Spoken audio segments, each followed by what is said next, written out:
Դե փողոցը բավական դաժան դաշտ է,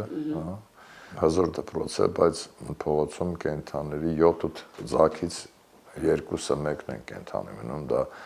փողոցում բնության մեջ դա կոչվում է բնական ընտրություն դաժան է, բայց գիտեք հազվադեպ երևույթ չի բնության մեջ դաժանությունը, բայց նա ապահովում է շարունակականություն, այսինքն ցեղատեսակի է։ Տեսեք այդ առնետներից արդեն խոսքը սկսվեց, կանգնացնել հնարավոր չի, այդ կերակրային այդ աղբը, այդ բիոաղբը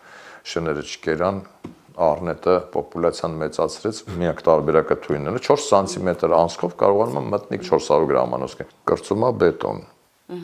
երկաթ, ապակի, ատամները ամբողջ կյանքում աճում են այդ դիմացի այդ կրծող ատամները։ Լավ, ենթադրենք թույնեցիք սատկեց, ոչ են գալու շարվեն, սատկեն ձեր դիմաց, հա,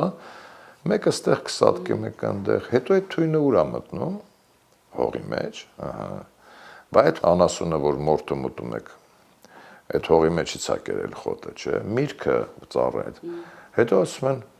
բայց ինչ ա լինելու, ծնվելու են քաղցկեղով կամ տարբեր վատ դաժան հիվանդություններով երեխաներ, այն մարդիկ, որ այդ թույնը տվել են, ունենում են հիվանդ անբուժելի երեխաներ։